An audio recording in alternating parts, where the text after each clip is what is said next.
3월 20일 말씀 묵상하겠습니다. 하나님 감사합니다. 우리에게 참된 왕이시고 주인이 되신 예수 그리스도를 허락하여 주셔서 감사합니다.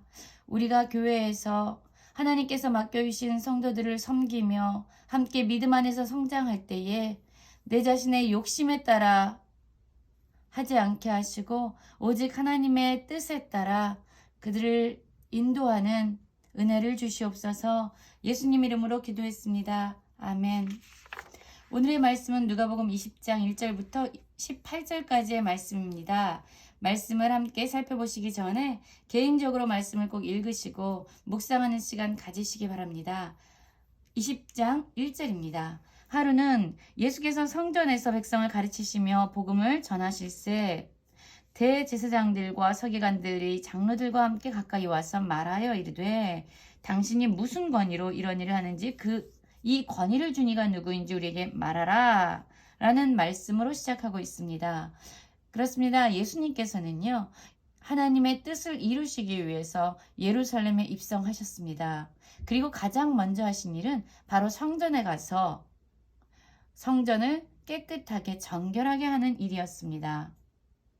그런데 이 성전에서 지금까지 많은 이익과 자신의 욕심을 채워왔던 이 종교 지도자들은 이렇게 예수님이 행하신 일들에 대해서 못마땅했던 겁니다.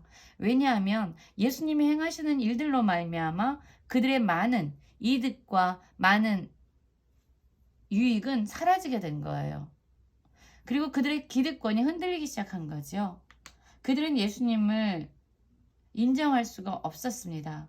그래서 예수님에게 와서 말합니다. 무슨 권위로 이런 일을 하느냐라고 묻고 있지요. 그러자 예수님께서 이제 그들에게 다시 또 다른 질문으로 물어보고 계십니다. 나도 한 말을 너희에게 물으리니 내게 말하라.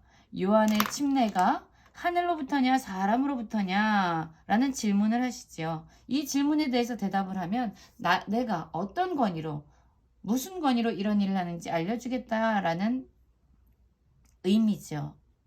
그러자 이 대제사장들과 서기관과 장로들은요 이제 예수님이 질문한 문제에 대해서 같이 의논을 하기 시작합니다. 만일 하늘로부터라 하면 만일 요한의 세례가 하나님께서 주신 권위에 의해서 하는 것이라고 하면 왜 그 세례 요한을 믿지 않느냐라고 예수님이 다시금 질문할 것이고 만일 사람으로부터라 하면 백성들이 요한을 선지자로 인정하니까 그들이 또 다 우리를 돌로 칠 것이다 라고 얘기하죠. 여러분 이 종교 지도자들은요 예수님께서 질문하신 그 물음에 대해서 답변을 하는데 정말 진리가 무엇이냐 에 관심이 없었어요. 내가 무엇라고 이야기해야지 사람들에게 비난받지 않고 또한 예수에게 책망받지 않으면서 대답할 수 있을까? 그것에 대해서 고민하고 있었던 거예요. 즉 이들의 대답은요.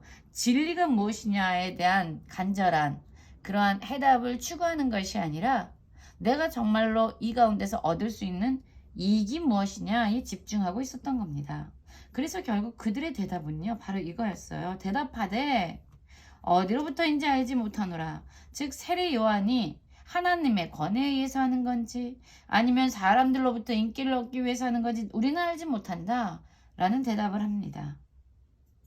그러자 예수님께서 그들에게 이렇게 말씀하시죠. 나도 무슨 권위로 이런 일을 하는지 너희에게 이르지 아니하리라 라고 얘기합니다. 예수님은 분명히 자신의 권위가 어디로부터 왔고 자기가 무슨 권위로 이런 일을 하는지 알고 계셨어요. 예수님이 진리를 알고 계셨습니다. 어떻게 답변해야 되는지 알고 계셨어요. 그러나 이 종교 지도자들이 예수님께 나온 목적은 진정한 진리를 알기 위해서가 아니라 예수님을 걸려 넘어지게 하려는 음모를 꾸미기 위해서 왔기 때문에 그들에게 답변해 주지 않으시지요. 오히려 그들에게 정확한 답변을 주시기보다는 이제 비유로서 백성들에게 말씀하여 주십니다. 9절에 이 비유가 잘 나타나 있죠. 한 사람이 포도원을 만들어 농부들에게 세를 주고 타국으로 가서 오래 있다가 때가 이름에 포도원 소출 얼마를 바치게 하려고 한 종을 농부에게 보내니 농부들이 종을 몹시 때리고 거저 보내었거늘 다시 다른 종을 보내니 그도 몹시 때리고 능욕하고 거저 보내었거늘. 이렇게 계속 말씀이 이어지고 있습니다.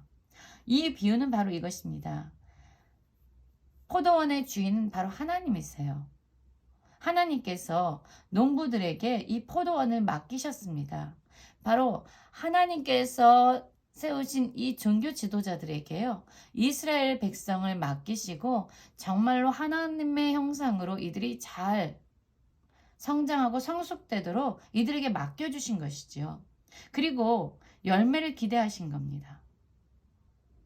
그런데 이제 때가 되어서 한 종을 농부들에게 보냈습니다. 하나님의 선지자들을 그 사람들에게 보낸 거예요. 얼마나 잘 이스라엘 백성을 인도하고 있는지, 그들이 하나님의 뜻대로 하나님께서 원하시는 그런 삶의 열매를 맺고 있는지 이제 선지자를 보내십니다.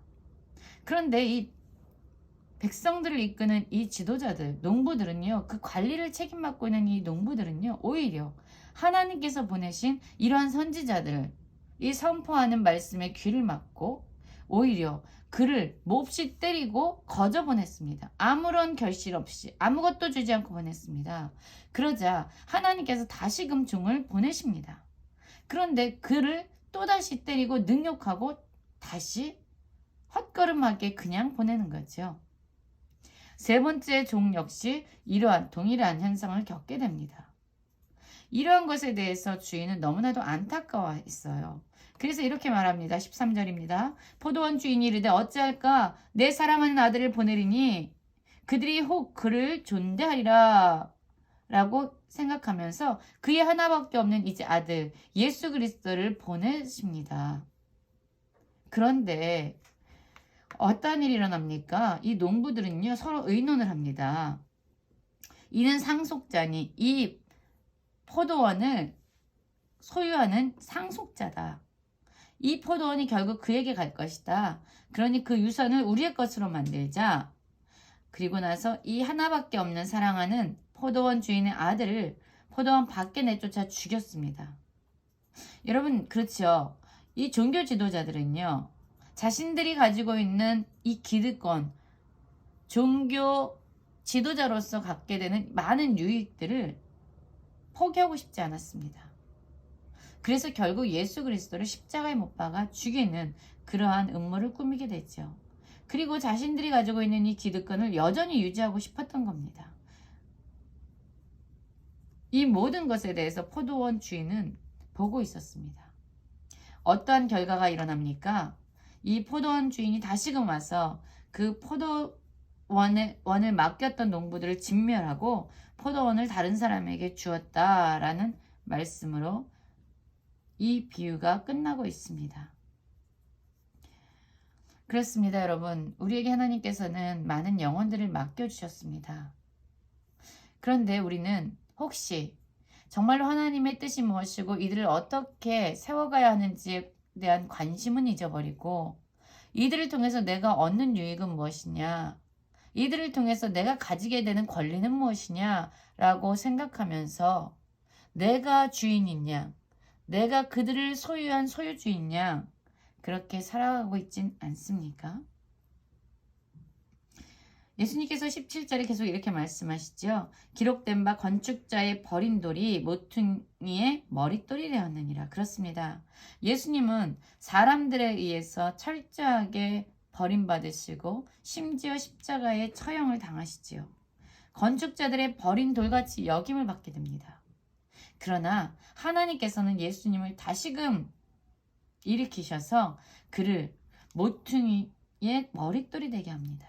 건축물의 가장 기초석으로 예수 그리스도를 삼으신다라는 얘기죠. 교회 공동체의 머리가 되게 하신다는 것이죠. 그래서 이 돌 위에 떨어지는 자는 깨어지겠고 이 돌이 사람 위에 떨어지면 그를 가루로 만들어뜨리라. 예수님이 결국 그 사람들이 죽이려고 하고 그 사람들이 버렸던 예수님은 오히려 진리의 기초가 되시고 예수님은 세상을 심판하시는 그런 심판주가 되신다 라는 말씀으로 오늘의 말씀을 마무리하고 계십니다. 여러분, 우리의 삶을 움직이는 기준은 무엇입니까?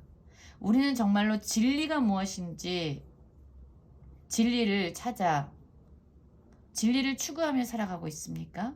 아니면 내 욕심을 채우기 위한 실리나 유익이나 이익이나 기득권을 찾아 살아가고 있진 않습니까? 진정 진리가 되신 예수 그리스도가 우리의 삶의 주인임을 인정하면서 하나님의 뜻대로 진리 안에 거룩한 삶을 살아가시는 모든 성도님들 되시기를 간절히 기도합니다.